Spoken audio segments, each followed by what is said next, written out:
हाँ जी दोस्तों नमस्कार, मैं हूँ गगन सिंह लखनाटिया फाइनेंशियल एडवाइज़र। दोस्तों मैं एक मिशन पे हूँ और मेरा मिशन है कम से कम 10,000 लोगों को फाइनेंशियल प्लानिंग के बारे में जानकारी देना। दोस्तों 101 मैं सारी उम्र लगा के भी 10,000 लोगों से नहीं मिल पाऊँगा, इतना टाइम नहीं दे पाऊँगा हर आदमी को। यही कारण है कि मैंने फेसबुक और यूट्यूब का माध्यम चुना हुआ है। दोस्तों पिछले वीडियो में हमने बात की थी कि जब भी हम इन्वेस्टमेंट के बारे में सोचते हैं, प्लान करते हैं तो हमारे दिमाग में सबसे पहले यही बात आती है कि हम जो भी इन्वेस्टमेंट करने जा रहे हैं उसकी हमें मैक्सिमम रिटर्न मिले। साथ ही साथ हम ये भी सोचते हैं कि उसकी टर्म भी ज़्यादा लंबी ना हो। और तीसरा लिक्विडिटी, जब भी पैसा चाहिए, जब भी मेरे मन में आता है कि मुझे पैसा मेरा वापस चाहिए, तो पैसा उसी वक्त मैं विड्रॉल कर पाऊँ। फाइनेंशियल लैंग्वेज में इनको इमोशंस कहते हैं। आज के वीडियो में हम ये समझेंगे कि कैसे हमारे इमोशंस हमारे बचत के फैसलों, इन्वेस्टमेंट के फैसलों को बिगाड़ सकते हैं या नहीं भी बिगाड़ सकते, अपना अपना नज़रिया है।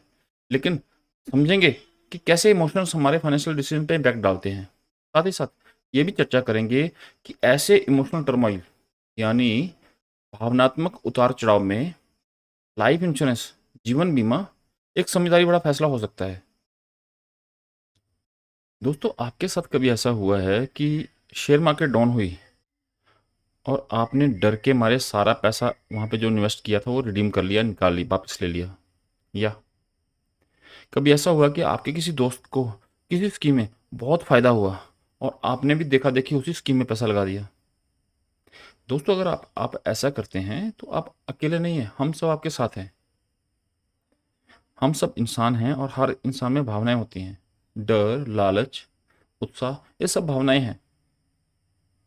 बिहेवियरल साइंस और फाइनेंशियल साइकोलॉजी हमें ये सिखाती है कि हम कई बार फैसले फैक्ट के या तर्क के आधार पर नहीं लेते, फैसले हम इमोशंस के आधार पर लेते हैं। तभी तो जब बाजार डाउन होता है, शेयर मार्केट डाउन होती है, तो हम अपना सारा इन्वेस्टमेंट डर के मारे निकाल लेते हैं। या जब हमारा दोस्त कोई अच्छे पैसे की स्कीम में कमाता है, हमें भी लालच आ जाता है, हम अपने पैसे सारे उसी स्कीम में लगाना शुरू कर देते हैं। इसीलिए जब बाजार में हलचल होती है तो हम सारा अपना लॉन्ग टर्म निवेश तक बेच देते हैं। दोस्तों जब हमें पता है कि हमें जब फाइनेंशियल डिसीजन लेने हैं तो हमें फैक्ट के आधार पर लेने हैं, हम इमोशंस के आधार पर वो डिसीजन ले कैसे लेते हैं? एक्चुअली में हमारी सोच में ही बायस होता है।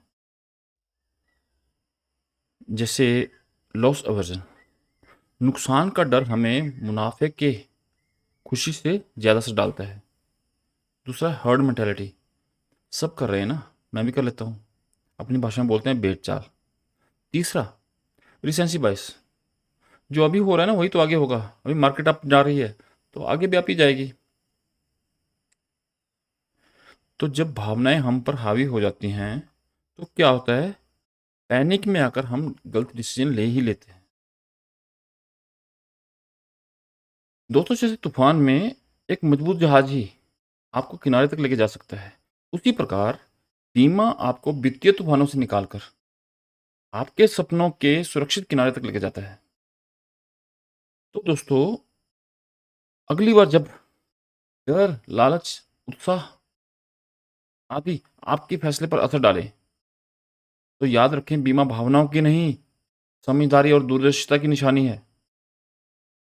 अगर आप चाहते हैं कि आपकी बचत भी सुरक्षित रहे और आपके सपने भी पूरे हों, तो आज ही एक मजबूत बीमा योजना अपने पोर्टफोलियो में शामिल करें। अगर मदद चाहिए तो मैं हूं ना, मेरे नंबर पे व्हाट्सएप कीजिए या मुझे ईमेल कीजिए।